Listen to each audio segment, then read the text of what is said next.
John, ¿cómo estás? Bienvenido. Hola Nacho. Oye, gracias. Gracias por este fantástico lugar. Tienes un palacio aquí en Chihuahua, enfrente de otro palacio de Porfirio Díaz. La Quinta Gameros. Brutal. De tiempos de Porfirio Díaz. Lo cual almacena una cantidad histórica y imagínate cuántas personas han circulado por aquí. Estás parado en un lugar donde vibra cosas interesantes y eso es rico.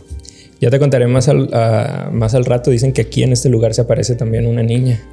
Tú que me decías que te daba miedo lo de la Pascualita. Sí, tema que platicamos en el coche rumbo acá al estudio y la Pascualita que desapareció y nadie sabe qué pasó, ¿verdad?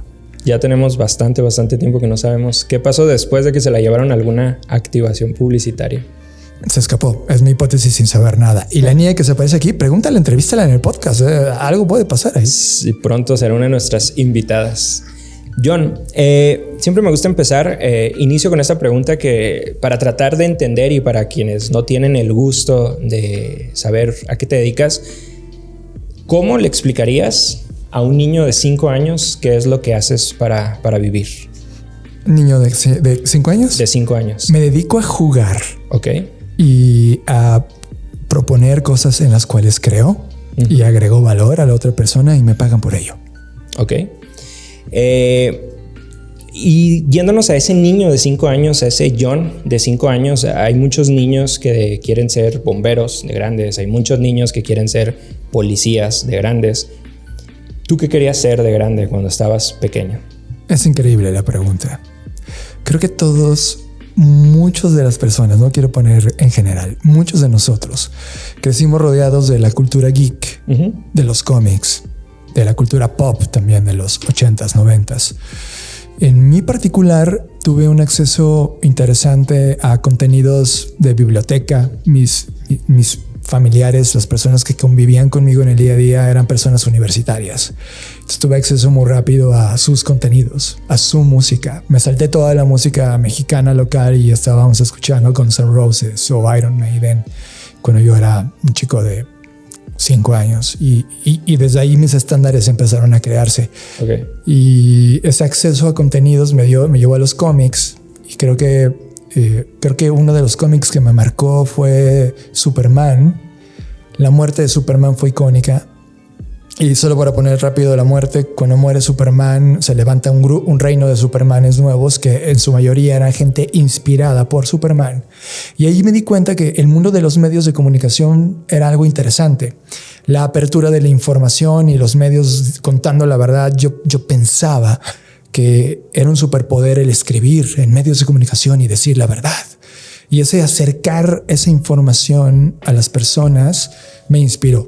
Yo creí que cuando creciera iba a ser un tipo que diera acceso a la información a las personas, así como Superman cuando escribía en su periódico. Okay. Y que ese superpoder compartido iba a crear una mejor sociedad y que iba a crear algo maravilloso en términos humanos. Evidentemente, tiempo después, cuando Internet llega, todo macha y dedico ese sueño de niño, convertirlo en realidad a partir de esta plataforma. Ok. Si de alguna otra manera pudiéramos encontrar 2 o 3 palabras que describan a lo que te dedicas o a tu enfoque profesional, entendería que la innovación es una, la creatividad es otra. ¿Cuál es la tercera palabra que agregarías? Es interesante. Venir en el avión reflexionando conmigo mismo muy duro. Estamos atravesando momentos filosóficos durísimos. Muchos de los ideales en los que creía no se cumplieron. Okay. Y no se van a cumplir. Por ejemplo, tomando la idea anterior, el acceder o el acceso a la información no salvó al mundo. Internet y la explosión que pudo haber conectado mentes no ocurrió. Y darte cuenta que en ese inter ya perdiste 20 años de tu vida creyendo en ese ideal, reconceptualizas. Okay. Si bien la creatividad sigue siendo mi bandera fascinante, la innovación me encanta porque es cuando una idea o algo generado con creatividad realmente resuelve un problema y se convierte en innovación para llevar a otro nivel algo creado o solucionar un problema. Creo que la siguiente tiene que ver con futuros. Okay. Los últimos años de mi vida, desde que conozco a Fernanda Rocha, hemos tomado muy en serio los futuros. Y creo que como sociedad tú y yo vivimos en tiempos donde nos privilegiaron el aquí y el ahora vivimos en el LOL, ¿no? Y en verdad, hoy vivimos con el FOMO. En verdad, vivimos muy en el presente y eso no está mal. Sin embargo, necesitamos empezar a voltear a vernos como una sociedad que deja una herencia y que además recibió un legado de alguien más que ya pasó por acá.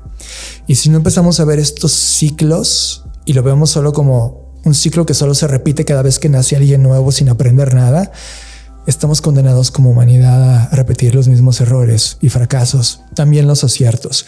Pero de lo que yo creo es que se trata es que la humanidad pueda dar pasos adelante. Y por eso voltear a ver al futuro o a los futuros me parece valioso hoy como concepto, y creo que eso puede ser la tercera definición. Me gustaría explorar un poquito más esta parte del futuro, ¿no? Porque el futuro no existe, ¿no? En teoría, ¿no? Entonces, ¿cómo estudiar algo que no existe? Me encanta la apertura. Aquí es donde me echo el 99% de la gente que estudia futuros encima. Esta frase me parece un error. Ok. El simple hecho de que tú como diseñador, sin dejar de ser estricto sobre si son 10 años hacia adelante cuando hablamos de futuros, sí, el simple hecho de que tú como diseñador crees algo que traes en la mente y que de alguna manera lleves una línea de tiempo para convertir esa idea en realidad, pero tú ya la traías en la mente tiempo atrás, tú estabas viendo el futuro. Yeah. Y no me refiero a un futuro de adivinadores o de magos. Y tampoco quiero echar a un lado a la gente de la magia. Hay mucha magia en el planeta y en el universo que no hemos llevado a la ciencia y no lo entendemos. En algún momento tal vez sí. Quizá desde el punto de vista de exploración más vegetal y planetaria y como animales podamos llegar a una respuesta. Pero el futuro me parece, o el concepto de los futuros, porque no solo es único, tú y yo vamos en distintas líneas, pero inevitablemente vamos a vivirlo. Claro. Creo que partir desde un punto donde no existen los futuros me parece equivocado. Entonces, ¿para qué los estudiamos? Para que existe el diseño de futuros. Si no existe la materia en la cual tenemos que concentrarnos, yo me lo tomo muy en serio y creo que debería de haber sí un punto de llegada, una hipótesis, un diseño especulativo. Ahora mismo estoy leyendo este libro que me está dejando entender algunos proyectos en otros lados del mundo que piensan como yo. Y ellos creen que sí hay un destino futuro y que dependiendo de ese destino futuro y la foto que tienes hoy, decides alterarlo, ayudar a llegar más rápido a él o cambiar ese futuro. Ejemplo clásico de ahorita. Yeah. Si nos movemos tendencialmente a donde vamos, la humanidad en 2050 va a vivir uno de los retos de especie más grande de toda la historia de los humanos en el planeta. Si continuamos en ese futuro tendencial, científicamente va a ocurrir. No es adivinatorio, no es especulativo, científicamente vamos a llegar ahí. Entonces, ese futuro sí existe. Si tú y yo empezamos ahora a hablar sobre temas de planeta, cuidarnos, alimentarnos mejor, dejar de matar animales, dejar de hacer todos estos temas de acción capital que hoy hacemos, que creo que desconecté algo aquí, ¿no? No, todo bien. Ok. Entonces podemos cambiar ese futuro. Entonces sí, los futuros existen y por eso pongo mi primer golpe. Te van a llegar muchos comentarios diciendo estúpido, etcétera. Pero considérenlo como una hipótesis. Tómense en serio que sí hay una posibilidad de poder saber que sí va a pasar y no en términos de probabilidad. Véanlo científicamente. Tú y yo nos vamos a morir. Es un futuro real, nos va a pasar. Sí hay destinos futuros, por lo tanto el futuro sí existe, pero en este caso en plural me gusta definirlo más porque tú tienes una visión del futuro, yo también, por lo tanto son futuros en plural, no vivimos solos en este planeta, convivimos con animales también. Entonces creo que hablar del futuro en singular también debería evolucionar a futuros en plural y por esa razón creo que es fascinante. En eso estás ahorita. Ahorita vamos a llegar de hecho a esa parte, al tiempo presente, pero a ver, creatividad, innovación y futuros. Son tus tres conceptos. Conceptos nada sencillos, conceptos que de pronto, si tenemos 3, 4 personas en la habitación, puede haber 3, 4 definiciones distintas. Para ti, ¿qué es la creatividad? Es la esencia del todo. Es el inicio, la conexión. Es una chispa, viene del arte. Tú y yo nacimos creativos. No hay una definición científica consensuada en todo el planeta, pero lo hemos sentido. El mismo simple hecho de que tú estés vivo aquí fue un acto creativo de un padre y una madre que unieron sus energías y crearon esto. La creación es fascinante. Voy a dar una charla de creatividad en este congreso referencia que me parece interesante que ocurre en Chihuahua. Y en mi primer slide utilizo algo que yo no estoy tan de acuerdo, pero lo voy a utilizar. Hay una frase de la Biblia que dice, al inicio solo era el verbo. Okay. Si lo analizas de fondo, yo no soy religioso. Sin embargo, considero que puede haber algo encima de nosotros que no lo entendemos, que probablemente no sea Dios o sea otra cosa. Pero si al inicio solamente había verbo, significa que solamente había una capacidad de expresión, y la capacidad de expresión fue creada para transmitir ideas. Al inicio solo había una idea. Lo que haces con esa idea, tu capacidad de conectar esa idea con alguna otra, te convierte en creativo. Y a partir de esa fuerza de creación brutal que tú concibes al momento del verbo y la creación, puedes crear todo lo que vivimos alrededor. Creo que la creatividad es el inicio, es ese Big Bang, ese choque que puedes recrear en un laboratorio cuando pones dos átomos chocando entre sí, o puedes conectar a dos personas en una charla de café o en un podcast. La creatividad existe como una fuerza de creación, pero también de destrucción. Por lo tanto, tomarla muy en serio, y cosa que no hemos hecho en la humanidad a lo largo del tiempo. La palabra creatividad se incluyó apenas en el diccionario de la Real Academia en 1984, si no me equivoco, o 86, uno de esos 2 años. O sea, tenemos menos de 30 años, no, un poquito más de 30 años, lidiando o entendiendo qué es la creatividad. Es muy nueva. Sí. Por lo tanto, creo que recién estamos explorándola, recién estamos tratando de sentirla, ponerla en palabras, ponerla en práctica. No me atrevería a definirla. Creo que definirla ahora puede ser una aproximación muy corta respecto a lo que puede ser en 100 años. Sin embargo, nos toca a nosotros decir, hey, hay que tomar en serio la creatividad. Entender al John Black del 2023, yo creo que nos lleva a conocer al John Black de los 90s, ¿no? De los 80s finales. ¿Cómo fueron tus primeras interacciones con estos mundos, con estas industrias creativas, con todo esto, ¿no? Ya me dijiste que eras el niño que quería ser Clark Kent, ¿no? Y jugar con poner la información a disposición. ¿Cómo fueron tus primeras interacciones con la industria creativa? Yo por ejemplo, te platico, ¿no? Yo estudié mercadotecnia porque yo quería estudiar publicidad y yo veía la televisión para ver los comerciales, no disfrutaba mucho ver los comerciales. En tu caso, ¿cómo fueron esas primeras interacciones con la industria? Fue la gente que me rodeó. Yo no crecí con niños, crecí con universitarios. Y su mundo de jóvenes de los 70s y 80s de ellos me lo contagiaron. Y básicamente leía sus libros, aunque no los entendía, ¿no? Y de repente el arte llegó, la música llegó, la escultura llegó. Tengo una tía que es arquitecta, entonces también llegó la arquitectura. Y de repente verlos a ellos circular en la casa de mi abuela, donde yo crecí, era circular un grupo de personas inquietas por su vida y explorando su mundo con sus términos. Y cuando no estaban, me metía a sus cuartos y veía sus revistas y sus creaciones. Y eso me acercó al mundo de la creatividad. Creo que el primer momento donde exploté fue en un concierto. Okay. De haber tenido unos 7, 8 años. Esa tía arquitecta me llevó a un concierto de una estación de radio. Okay. Y en ese concierto ver la gente conectar con esa cosa llamada música en ese escenario. Era como, wow, esto es un templo. La gente viene a contar ideas, viene a transmitir su arte y la gente reacciona a esa idea. Wow, quiero hacer esto toda la vida. No sé si se vaya a llamar hacer un podcast o convertirme en músico o pintar una obra y ponerla en un museo. Cualquiera que sea ese grado de expresión, en ese momento se me abrieron las puertas en términos de las posibilidades. Exploré el arte a través de los libros de mis tías, exploré la arquitectura a través de las creaciones de mi tía y de la biblioteca que tenía esa familia. Y me enamoré de esto. Eso fue mi primera incursión. Con el tiempo te vas dando cuenta que no necesariamente dominas todas las habilidades de creación y hay algunas con las que te sientes más conectado. La radio, la voz, puta, me vuelve loco. El compartir una idea con tu herramienta más básica, que es tu garganta y el sonido, y una cosa conectada al cerebro, me parece mágico. Yo viví mucho tiempo al lado de la radio. Yo crecí en una radio en los 90s muy buena en México. Había estaciones como Radioactivo, Rock 101, WFM y unas voces impresionantes.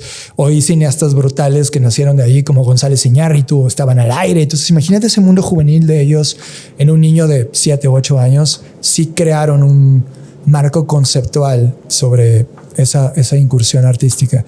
Ese fue mi despertar. Con el tiempo fui exploré comunicación, por supuesto marketing. Luego te contaré una historia muy oscura de la publicidad fuera de, o si pagas el exclusivo, ahí viene. Pero exploración pura. He explorado en revistas, en la radio, en los podcasts, en el mundo online y no he dejado de explorar, ¿no? Creo que ese es el verdadero approach. Eras curioso entonces, eras muy curioso de pequeño. ¿Crees tú entonces que crees que somos resultado de las circunstancias o el resultado hubiera sido el mismo si hubieras crecido en otras circunstancias? Me encanta. Mira, estoy debatiéndome todo el tiempo en esa pregunta, pero yo sí creo que el contexto o las circunstancias sí te golpea. Si yo no hubiera tenido el acceso a las bibliotecas de mis tíos, por mucho que me hubiera llamado la atención el mundo del arte, nunca lo hubiera entendido. Nunca me hubiera acercado o explorado. Si bien tampoco vengo de una familia con las posibilidades económicas, me imagino a alguien con posibilidades económicas y ese interés hubiera incursionado desde muy temprano en todo. Yo me tardé mucho hasta que pude encontrar un recurso, ¿no? Entonces sí te determina el contexto. Pero cuando cada uno de nosotros, no importando el contexto, cada uno de nosotros encontró en algún momento de su vida algo que le hizo volar la cabeza. Ese momento que dices, esto es. Alguien lo dejó pasar. Entonces, claramente el contexto te hace que tengas cierta dirección y pongas tus ojos en alguna zona y no estás viendo la foto completa. Pero de repente sí volteas al otro lado y te das cuenta que hay algo más. Hay quien se atreve a explorar ese algo más. Con sus pocos o muchos recursos. Creo que al final los creativos y artistas o gente como tú y yo, o la gente que está escuchándonos, es gente que se atrevió a. Y eso marca una diferencia brutal. Hay gente que sintió, pero nunca se atrevió a explorar.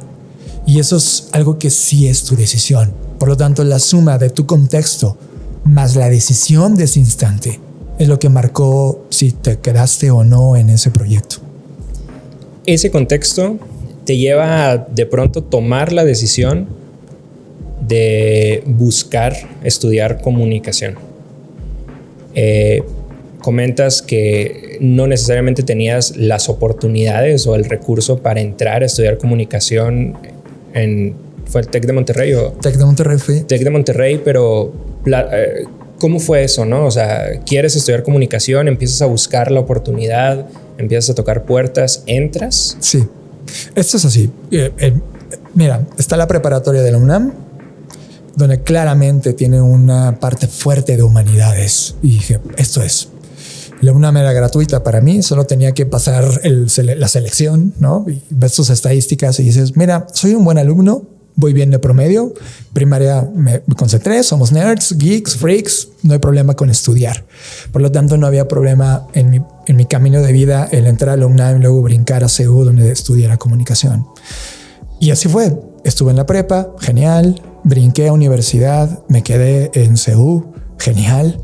Y estalla la huelga, una huelga universitaria que duró casi un año. Y en ese instante, cuando regresamos de la huelga, me desilusionó mucho. Mi generación, y perdón por los que escuchen y hayan estudiado en esa generación conmigo, nos regalaban los títulos. Okay. Era una generación perdida, era una generación que ni siquiera estudiaba semestres, eran bimestres. Y había profesores que no iban y no te daban clase y te ponían que pasaste con 9 o 10 y yo decía, fucking shit, esto honestamente no me está dejando nada. Y fue cuando me di cuenta que ahí comenzaba la carrera de diferenciación de quienes crean y quienes solo trabajan para los que crean. Y el TEC de Monterrey quedaba a 10 minutos caminando de la prepa 5 y todas las tardes iba y veía al TEC diciendo, ¿cómo le hago para entrar? Un día me atreví, toqué la puerta y resulta que había becas y financiamientos y jugué por todas y no fui tan genial. Me quedé con una beca financiamiento. Si hubiera sido una beca 100% desde el inicio, otra historia hubiera sido. Estando en el TEC, desde el día 1 me di cuenta que los recursos que había en esa casa contra de donde venían eran todo lo que había soñado. Había televisión, había cine, había radio, había revistas, había acceso a contenidos que no estaban ahí en los otros lugares.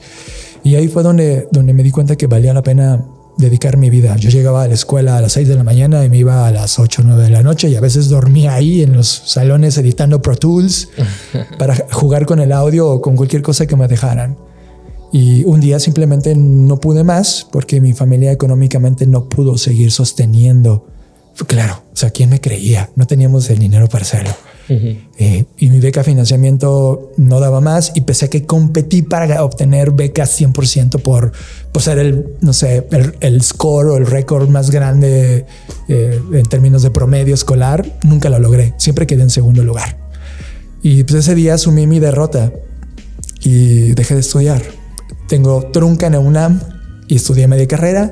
Trunca en el TEC, estudié media carrera. Comunicación en ambas. Nunca me validaron una con otra, no se hablan. Pero vi el mundo de los dos lados. Desde un punto de vista empresarial, muy del TEC. Desde un punto de vista muy social, muy la UNAM. Entonces, ese mundo ya estaba en mí. Y salí a tocar puertas y recibí una oportunidad en una revista de cultura digital que se llamaba Sputnik. Saludos a Jorge Alor y a toda la gente fundadora de la revista.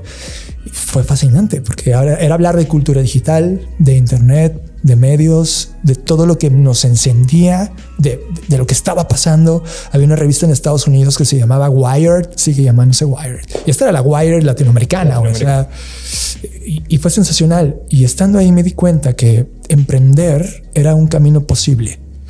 Y un día dejé la revista y puse mi propia revista de cultura digital. Quisiera hacer una pausa ahí para entender un poco. En varias ocasiones me ha tocado dar charlas a los graduandos, ¿no? Precisamente del TEC de Monterrey, etcétera. Y a mí me gusta mucho hablar de ese primer día, ¿no? Del primer día de la siguiente parte de tu vida, ¿no?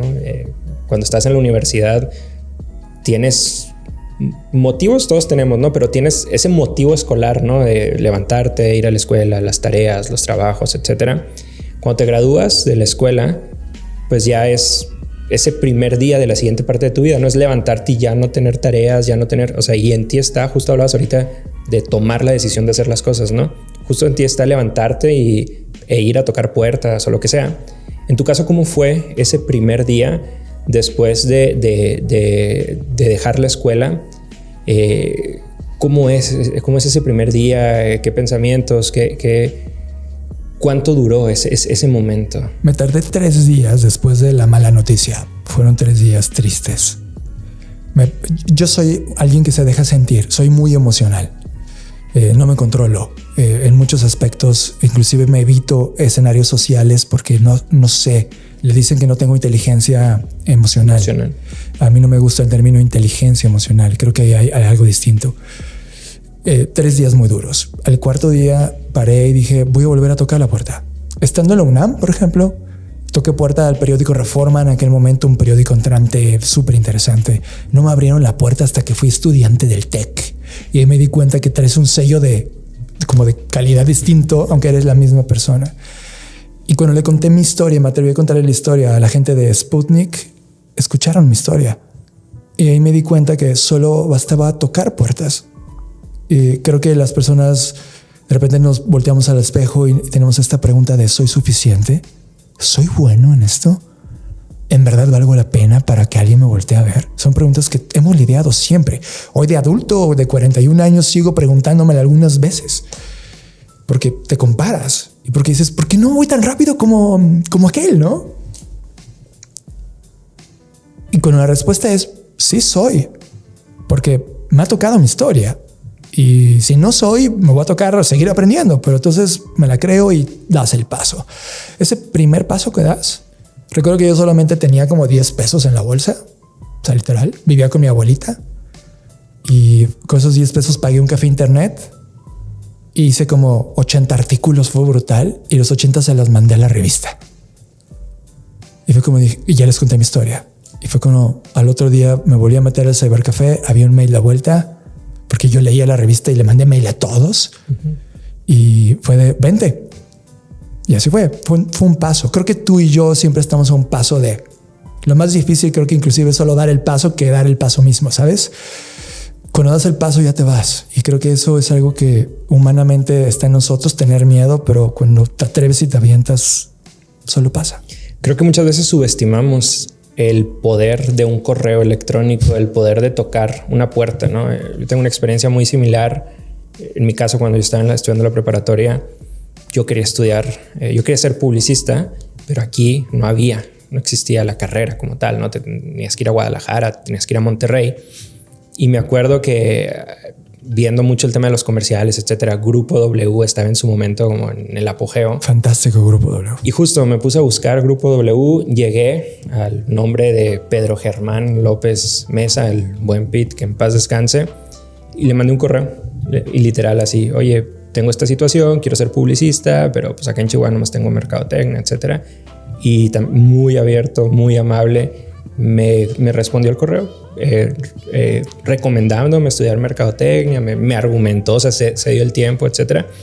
Y la verdad es que a partir de ese correo inició una muy buena amistad que duró pues prácticamente toda la vida, ¿no? Te felicito, qué maravilloso. Y es justo eso, ¿no? El poder de un correo, el poder de dar un paso, ¿no? De tomar esa decisión que puede hacer un cambio enorme, ¿no? En el transcurso que va a llevar tu vida. 100%. Hoy, por ejemplo, sigo mandando correos. Y ojo, esto no es magia, esto no es Disney. O sea, de cada 100 correos que mando con alguna idea, 80 ni siquiera pasan. O sea, de esos 20 restantes, 10 exploran y probablemente terminan haciéndose 1 o 2. O sea, también sabes lidiar con tus posibilidades y dónde está realmente lo que quieres hacer. O sea, de repente estamos, no sé, hoy en día mandamos un correo a Barcelona, a unas escuelas de diseño, y nos dicen sí a la primera. Y aquí venimos mandándole a las escuelas de diseño, hagamos cosas, y nunca nos pelan. O sea, el tema es no encasillarse en el territorio donde estás y voltear a ver que hay otras cosas ocurriendo y donde probablemente encajas en ese lugar. Y solo explóralas. Ahorita comentabas un poco dicho con otras palabras, pero el famoso síndrome del impostor, ¿no? Sobre todo siendo tú una persona que se define como un creativo, ¿no? O sea, tú profesionalmente eres un creativo. Y volvemos un poco al inicio, ¿no? La creatividad es un término demasiado complejo y demasiado difícil de entender. ¿Cómo luchar con ese síndrome del impostor? ¿Cómo luchar con de pronto esas ideas o esos ataques mentales que pueden llegar a autocuestionarse, ¿no? 100%. Creo que dejé de ser solo creativo y estoy aprendiendo a ser creador. Es un concepto mucho más amplio. En nuestro terreno, en el de las ideas, en el de marketing, en el de comunicación o publicidad, creativo tiene, la verdad, un territorio muy pequeño. Inclusive es hasta despectivo en el mundo de la publicidad. Es que, el de creativo, ¿no? Cuando la creatividad es un concepto que en verdad todos están ahí. O sea, no hay nadie que se salve que esté en esas industrias creativas. Claro. Pero como te mencionaba, apenas estamos profesionalizando o entendiendo qué es la creatividad. Mi paso para evitarme esa pregunta, ese problema de seré suficiente, es entenderme como creador. Y como creador, tú y yo no podemos estar manufacturados en la misma industria. Tenemos estilos distintos, sentimos las cosas distintas. Sin embargo, sí hay una disciplina. Si hay algo que coincide entre nosotros, la curiosidad es una de ellas. El orden de las ideas es otra. ¿Qué ideas exploramos y qué ideas no? ¿Qué decidimos caernos y levantarnos? ¿Qué nos queda tirado y no volvemos a levantarnos nunca más de eso? Todo eso va forjándote un estilo y un carácter a ti, un sello, una firma. Y como creador no hay dos iguales. Así como un código genético, como tu dedo que no es repetible. Yo la única manera de poder levantarme de ese impostor es creyéndome que soy creador. Y cuando eres creador y como haciendo la referencia bíblica de que al inicio solo era la lengua, al inicio solo había un creador. Y de ahí creó todo esto, ¿no? Tú puedes ser ese creador. Yo me siento como ese creador hoy. Y puedo incursionar en la publicidad y mañana hacer una pintura en la calle y pasado escribir un poema y mañana un pastel. Estás creando. Y creo que un error grande de nuestra sociedad es que le dedicamos mucha pasión y tiempo y recursos a producir, replicar, industrializar, inclusive industrializar la creatividad. Y de eso no va. Tienes que individualizar la creación. para luego compartir ese valor. Pero eso son reglas distintas que no nos han enseñado en la escuela y que nos toca escribir a ti y a mí. Yo a nivel personal tengo un debate muy fuerte y a cada rato tengo conversaciones alrededor de la educación tradicional, ¿no? Y mi postura justo con la educación tradicional va mucho en el sentido de que al final del día te da dos cosas. Una, de alguna otra manera la educación tradicional te ayuda a acomodar las ideas, a jugar con las ideas. Y la segunda, que te da cierto capital relacional. Pero fuera de eso, yo creo que no hay mucho más que puedas extraerle a la educación tradicional, salvo a lo mejor el tema que comentabas ahorita, ¿no? Los recursos, vamos a decirlo así, te acerca. Pero digo, eso es a lo mejor hace 10 años, porque ahorita ya en términos de conocimiento, pues ahí está, ¿no? Para todos. O sea, sí, no necesitas estar en el TEC de Monterrey para acceder al conocimiento. Tú tienes un estudio que hace 10 años solo era visible en un canal de televisión. Sí. Y hoy se ha democratizado ese acceso a que ahora te permite tú competir contra un canal de televisión bajo sus mismas reglas, e inclusive tú con la flexibilidad de atacar este nicho que ellos ni de broma van a tocar. Ese mundo me encanta. Yo pienso lo mismo que tú. Creo que estamos en un reto donde la educación está siendo cuestionada. Igual, la educación se industrializó. Creo que más bien era un negocio inmobiliario. Te rentaban la silla y el lugar bonito. El recurso estaba ahí, pero nunca entendieron el flujo de los contenidos que estaban ocurriendo entre la dinámica profesor-alumno y el contexto. Hoy es tan rápido esa dinámica que no hay un plan de estudios que lo logre encapsular y que siga vigente el siguiente semestre. Y creo que bajo esa dinámica, si yo tuviera la rectoría de una universidad en este momento, estaría viendo cómo me vuelvo más orgánica, sin depender de sellos validadores de la SEP, sobre todo para estas áreas que son las primeras que están sintiéndolo, porque las médicas y las ciencias siguen estando con un ritmo que todavía no es tan loco como el que tenemos, pero sí hay un crack y esa parte nosotros la estamos experimentando. Cada escuela, cada EdTech que está jugando con una hipótesis está tratando de dar contenidos y experiencias distintas a la velocidad del contexto de afuera. Hoy es no match. Alguien que está estudiando una carrera hoy en esta área, en 5 años que nos salga, ¿qué mundo es ese? O sea, le van a enseñar un mundo que ya no va a estar ahí. Y eso es un fracaso, porque lo que venden las universidades es futuro.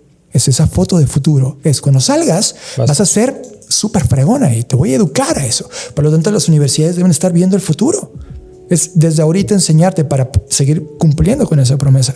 Por eso al inicio te decía que sí, el futuro sí existe. Si no lo tomas en cuenta, cracks, ¿no? Haces un crack. Se viene una disrupción muy fuerte en esa industria con todo el tema de las inteligencias y ahorita lo hablaremos. Quiero volver al John de la revista, el John que dejó la revista, a ese John creador que decidió dejar esa oportunidad para crear, no más que ahora crear proyectos, ¿no? Emprender. ¿Cuántos años tenías ahí más o menos? Debí haber tenido unos 22, 23 años cuando decido poner mi grupo editorial. Porque se democratizó el acceso a crear una revista. Fue como, ¿eres tan fácil? Ok, voy. Sí, es fácil crear una revista. Es difícil hacer un negocio con una revista. Y ahí es donde te forjas el qué significa dejar de ser un emprendedor para ser un empresario. Y en el camino vas explorando muchas cosas, desde tu ética empresarial y la razón por la cual haces las cosas hasta el cómo las haces. En todo ese camino cometimos errores de todo. O sea, yo pensé y romanticé que la creación iba a estar el 100% de mi vida, pero sí, pero tienes que mantener esa creación, ese estado libre, ese punto donde eres tú creando. Necesitas estar sustentado por cosas como comer, sentirte bien físicamente, estar bien con tu cuerpo y tu mente, y todo eso requiere dinero. Y es cuando te das cuenta que la ecuación comienza a jugar y entonces exploras ese camino. Soy muy malo para crear dinero o administrar dinero, pero soy muy bueno para crear cosas que tienen valor para alguien que sí las vende y genera ese dinero, ¿no? Eso me di cuenta en esos 20s. Me rodeé de un circuito artístico muy cabrón. Sin embargo, no lo aproveché. Estaba tan eclipsado con ir a esas fiestas y estar al lado de esa gente, y no solamente de México, de todas partes del mundo, que terminas cayendo en este circuito social de puro placer, pero pero no de conexión humana. No logro hoy encontrar una sola idea de alguien que hoy no sé ni cómo se llamaba su hijo o, ¿sabes? No me unió nada. Eso lo aprendí en los 20s. En los 30s, cuando Internet mata a los medios como los míos, sí, me dediqué a entender el mundo de la cultura digital real, el mundo de las startups y de repente el mundo de la publicidad. Conozco a una persona que ya tenía su propia agencia, había contratado a una chica y de repente me dice, oye, ¿tú qué sabes todo esto del Internet? Trabajemos.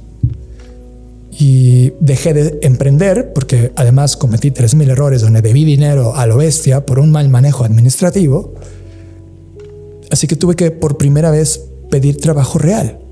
Tus emprendimientos en los 20 fueron editoriales. Editoriales, muchas revistas, muchos medios, escribir, jugar con cosas, todas relacionadas con el mundo del emprendimiento digital. Era una revista, pero hablaba de cultura digital y mezclaba moda y tecnología y sociedad y cultura y arte. Y eso no había afuera, pero tampoco había quien lo leyera en México. Yeah. Y luego eso ya estaba en internet, ¿no? En blogs en aquel momento. Y luego ya venía en las redes sociales. Entonces me tronó totalmente. Y ese fue como el capítulo final de ese proyecto. De los 20. En los 30s conozco el mundo de la publicidad, aunque yo venía jugando con la publicidad en las revistas. Nunca había trabajado con una marca para concebir algo de cero. Y ese fue el momento. En esa agencia de marketing digital que se llama todavía Clicker, donde había 3 personas, saludos a Pedro Cerrilla, que es el dueño de la compañía todavía, pues llegó a un deal conmigo fantástico. Era un sueldo de no sé, de trainee o aspirante a trainee, es decir, casi inexistente. Pero tenía todo este bagaje de llevarme con marcas y entonces llegamos a un deal interesante de feedback por cada cliente que traía. O sea, me iba muy bien en el fee.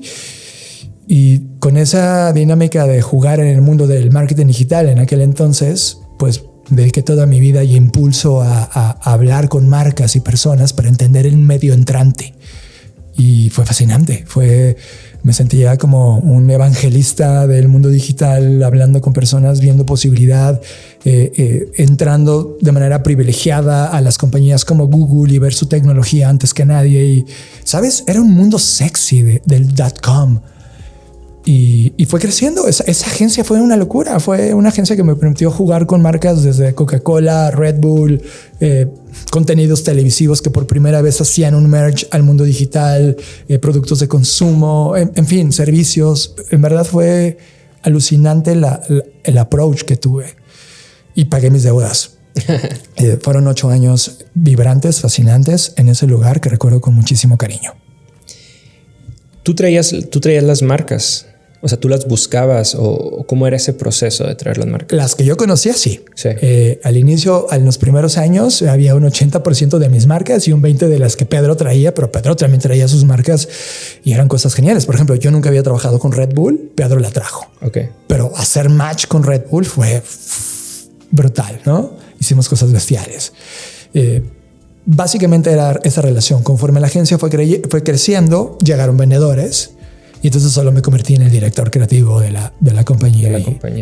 Y fue muy orgánico. O sea, yo nunca buscaba un lugar, no me importaba el lugar, solo me gustaba. O sea, en términos de lo que dice tu título que eres, yo solo buscaba un territorio que me permitiera explorar creativamente esa cosa llamada Internet. Y había de todo. Había apps, había plataformas, había sitios transaccionales, estaban las redes sociales. O sea, había una brutalidad. Recuerdo que probamos los lentes de realidad aumentada de Google hace 10 años, güey. Y la agencia era para tirar hipótesis sobre qué hacer con esas cosas. Todo eso.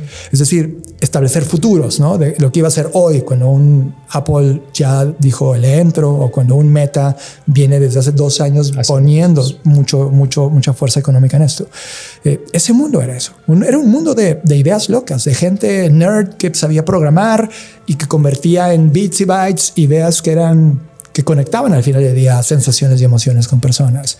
Y fue fascinante, ¿verdad? Te lo digo. Creo que tanto tú como un servidor fuimos muy afortunados porque nos tocó crecer, o sea, nos tocó ver nacer y crecer ese Internet, que a mí me gusta describirlo como una selva.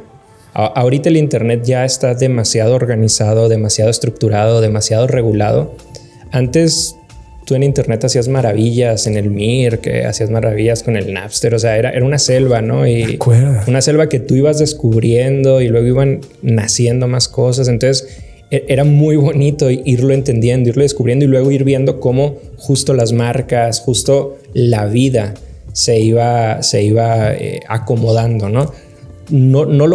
Pareciera que no cambió nada, pero ya a la vuelta del tiempo te pones a hacer como estas analogías y ver que antes, cuando tú querías hablar con tu mamá o con tu abuela, tenías que esperar, ¿no? A que ella llegara a casa y entonces marcar para ver si había llegado, ¿no? O sea, éramos seres muy desconectados. Hoy somos seres plenamente conectados, ¿no? Entonces fueron transiciones muy bonitas que nos tocó experimentar. 100%. Y ese mundo romántico lo vivimos a plenitud, pero también vimos el hacia dónde se estaban moviendo las cosas. A dónde empezaron a apuntar esos chicos que tenían nuestra edad y crecieron haciendo esas compañías.com. Y de repente también les cayó la idea de que ya no soy emprendedor, soy empresario.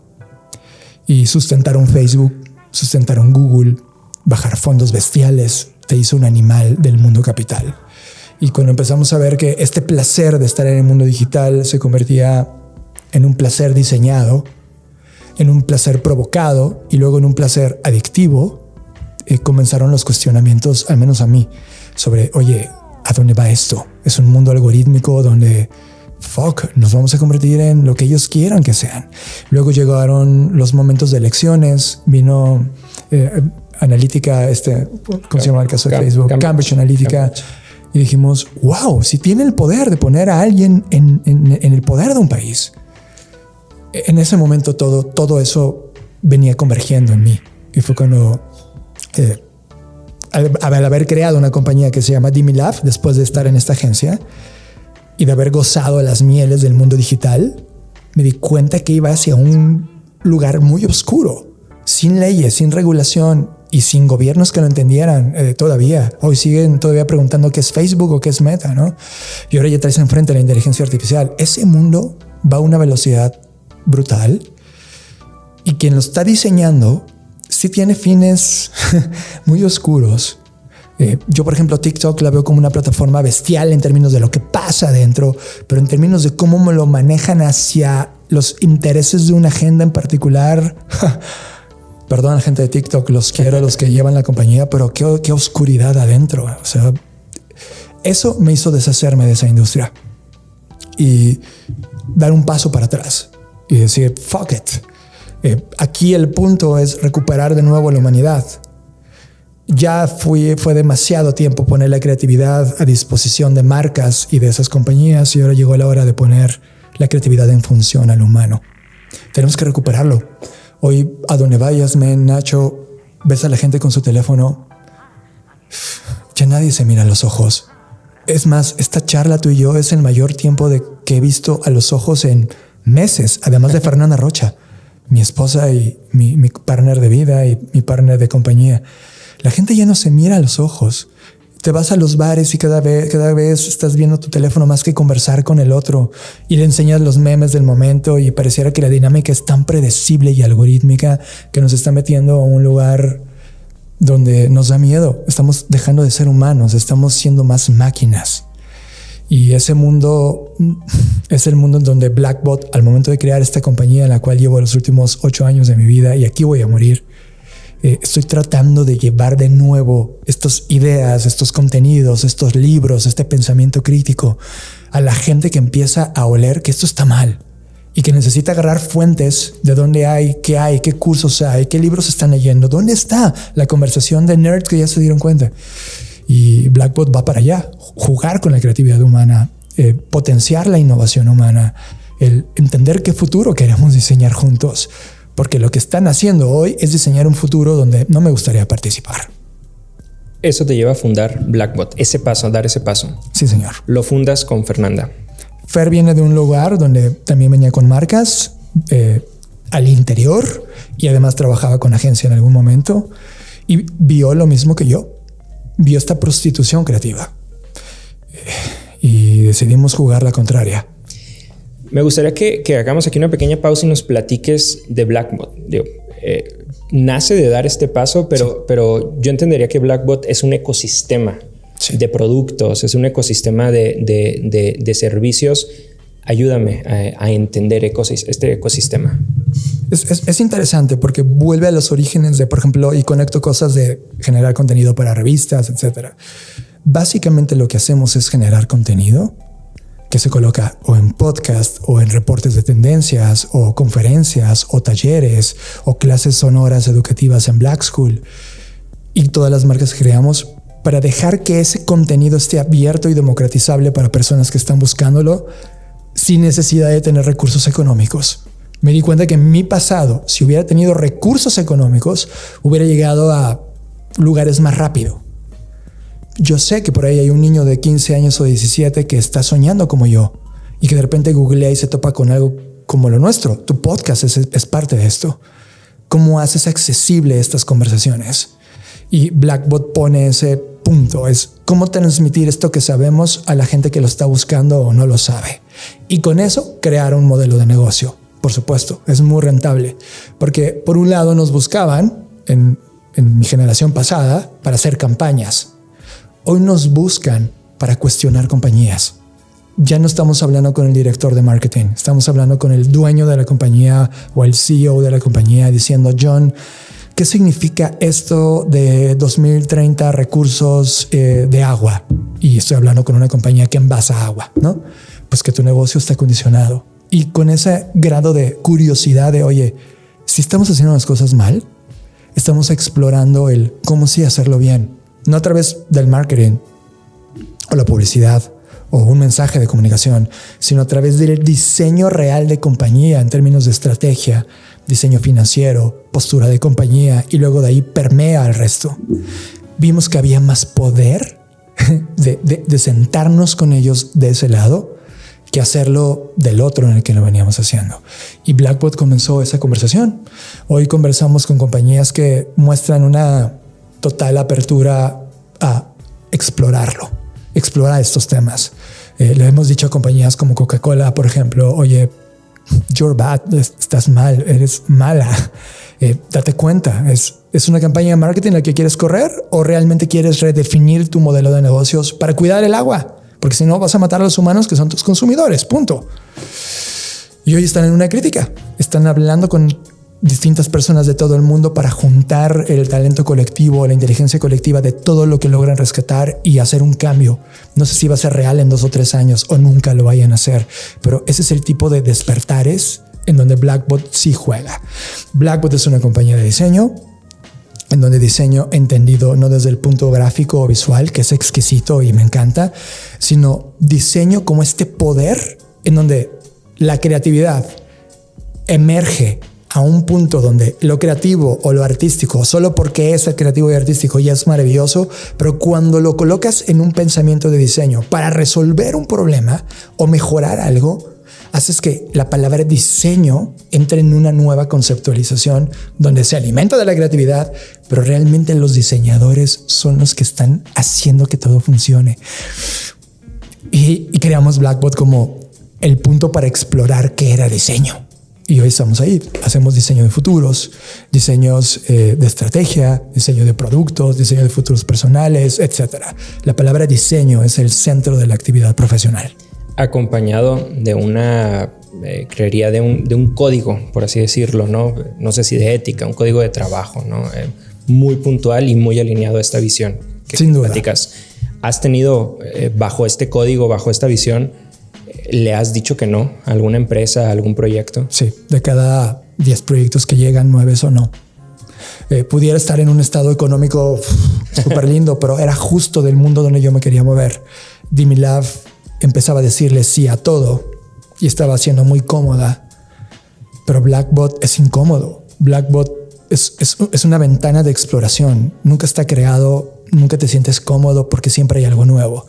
Y los proyectos que llegan, si no comparten nuestra incomodidad, si solamente quieren invertir en innovación o en diseño porque es un keyword de moda o diseño de futuros porque es un concepto caliente en el ecosistema, pero no están dispuestos a entenderlo, a sufrirlo, a rasparse, a inclusive implosionar como compañía y volver a crear algo nuevo, los que no, fuck it, ¿para qué los quiero? Es un cheque lindo, pero que no me dice nada como humano. Hoy cuidamos nuestra congruencia y nos relacionamos con compañías, con personas, con proyectos que tienen esta genética, y los que no lo cedemos. O sea, alguien más te va a recibir, no soy yo. Y eso ha creado una energía hermosa en la manera en cómo convivimos y creamos. Y hoy puedo preanunciarte que, por ejemplo, ahorita en fase alfa, si te metes a blackbot.plus, estás encontrando la nueva versión de lo que va a ser Blackbot. En este momento, mientras hablamos, Fernanda Rocha está jugando en la fase alfa, donde hemos jugado a la economía de plataforma, la economía de creador, economía de gig, puesta en un servicio donde las compañías ya no nos pagan un contrato por un tiempo establecido. Ahora todo es economía de plataforma y ellos pueden entrar bajo unas ciertas reglas súper éticas para todos en un servicio como el nuestro. Okay. Y a ver qué pasa. Estamos jugando una hipótesis. Justo, y como la música, ¿no? Este tipo de industrias muchas veces no se llevan bien con el dinero, ¿no? Son muchas veces más una pasión, y lo platicas con mucha pasión, te mueve.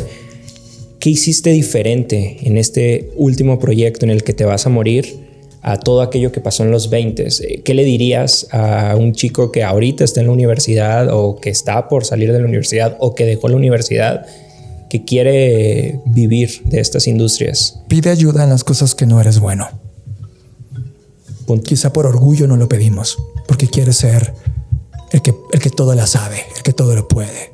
O tu visión del mundo es tan pequeña que piensas que eso es el mundo, y de repente, oh fuck it, también hay ciencia, hay arte, medicina, y estás rodeado de 11 grandes macro tendencias en el mundo y tú solo dominas una, ¿no?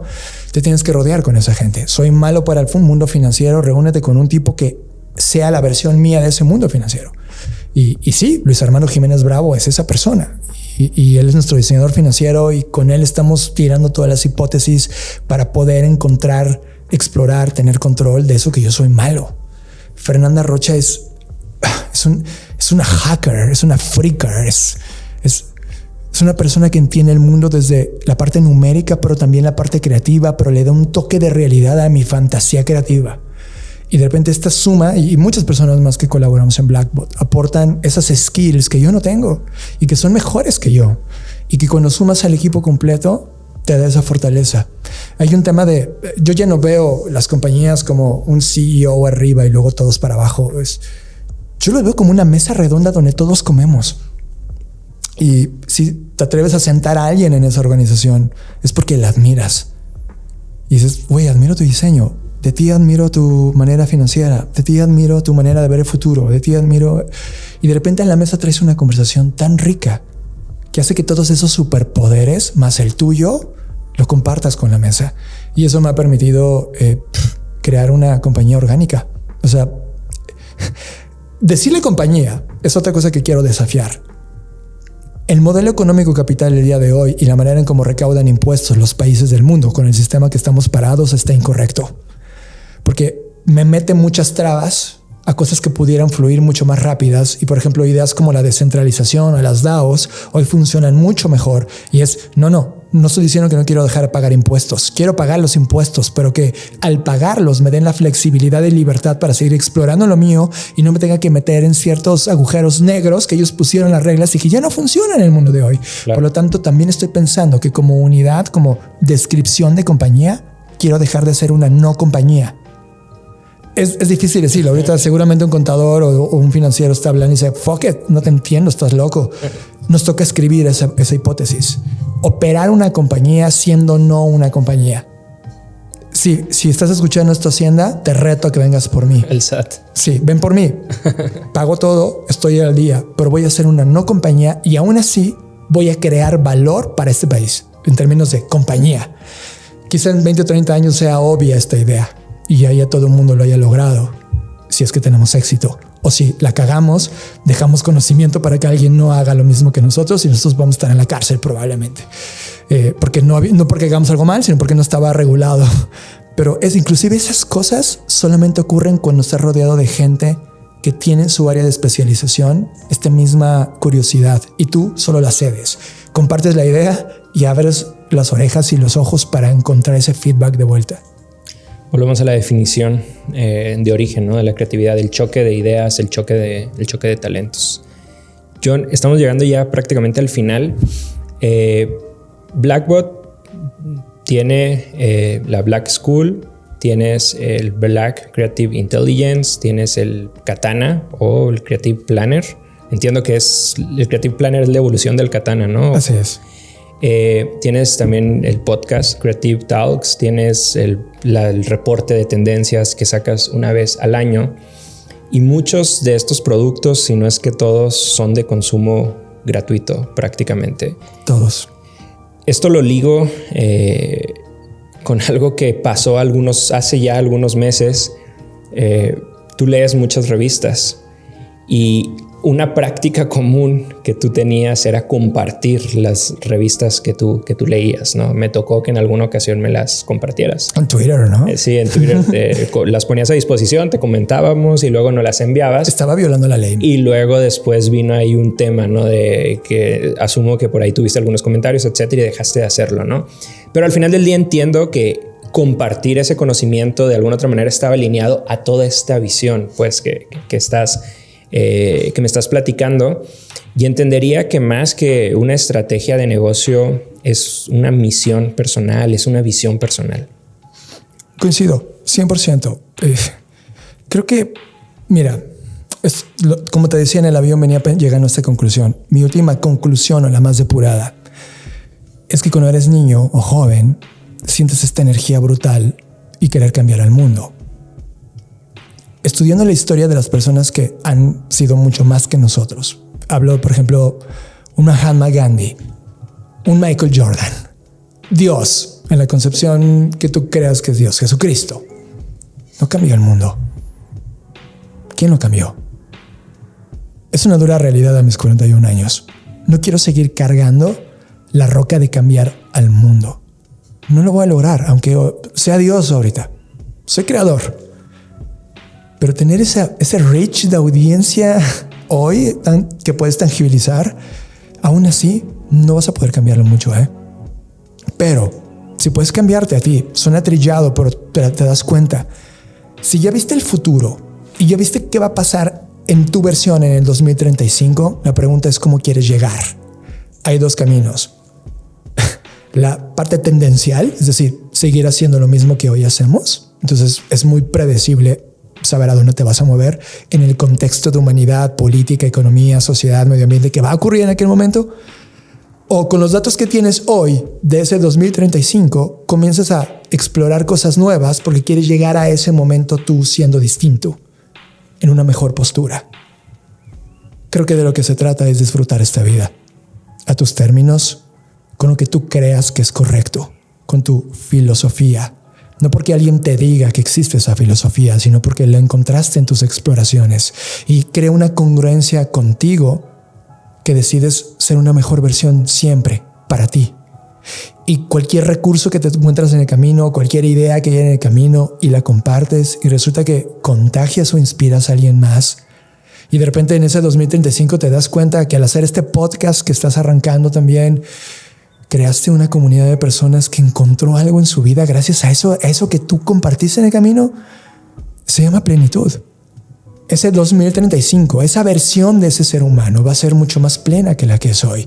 Y probablemente sin el peso de querer cambiar al mundo, sino solo cambiar tú y ser idealista contigo y poner tu marco teórico de hasta dónde llegas. Puede que inspires a mucho más que obsesionarte desde hoy con cambiarlos a todos. Eso me di cuenta en el avión. Me di cuenta que se acabó la versión de querer cambiar al mundo. Soy realista, no puedo. Pero sí puedo ser la mejor versión de mí que pueda compartir. La mejor versión que pueda inspirar. La mejor versión que me sienta orgulloso hasta el último día de mi vida de decir lo que fui y fui y me voy porque te vas a morir tú y yo. Y quizás siembras algo, una pequeña planta o un árbol o un gran bosque, no lo sé. Pero lo que se quede atrás, que se quede con mucha dignidad y saberte cierto que lo disfrutaste enteramente. Creo que de eso va. Amor fati y memento mori, como dirían por ahí los estoicos. Pues yo creo que no hay mejor manera de cerrar esta conversación, esta charla. La verdad fue una conversación muy rica, una charla muy rica. La disfruté muchísimo. No sé si quieras agregar algo más. Creo que estamos cerrando muy bien. Mira, quiero felicitarte. No solo a ti, sino a toda la gente que rodea este proyecto. Del otro lado, y no lo ven, yo sí lo veo con mis ojos, hay un equipo de seres humanos atrás que cuando llegas es sorprendente. Y eso te lo quiero dejar a ti, a la gente que está escuchando. He tenido oportunidad los últimos 2 años de mi vida de ver contrastes. Estar en muchos lugares de América Latina, pero también del mundo, buscando esto, creatividad. Y me doy cuenta que cuando sientas a alguien de Tokio o de Barcelona o de Reino Unido o de Nueva York o de Silicon Valley o de Perú o de Colombia o de Chihuahua, no hay diferencia, men. No. La única diferencia es quién se cree realmente la persona que es. Y a veces acá somos tan humildes, sí, malentendida la palabra humildad, que no nos damos crédito a lo bueno que somos. Si tú estás escuchando ese podcast y sientes que tienes algo y te la crees, compártelo. Y cuando lo compartas, sí, vas a escuchar feedback y vas a escuchar odio. Y claro, te van a comparar, pero era la versión de lo que podías dar. Y casi te puedo asegurar que esa versión es fantástica. Cuando alguien del otro lado del mundo, alguien en Tokio, la ve y dice, man, esto nunca lo había visto. Y para ti es el día a día. A veces basta solo con compartir nuestro día a día. Lo que parece ordinario para nosotros es extraordinario para alguien que no vive lo que vivimos. Y la suma de ese mundo que él ve más el mío o el tuyo que estás compartiendo puede ayudarnos a ser tan grandes como humanidad, pero no nos hemos atrevido. Atrévete. Tocar puertas. Definitivamente. John, pues muchas gracias. No me queda decir más que nos vemos en el futuro. Nos vemos en el futuro.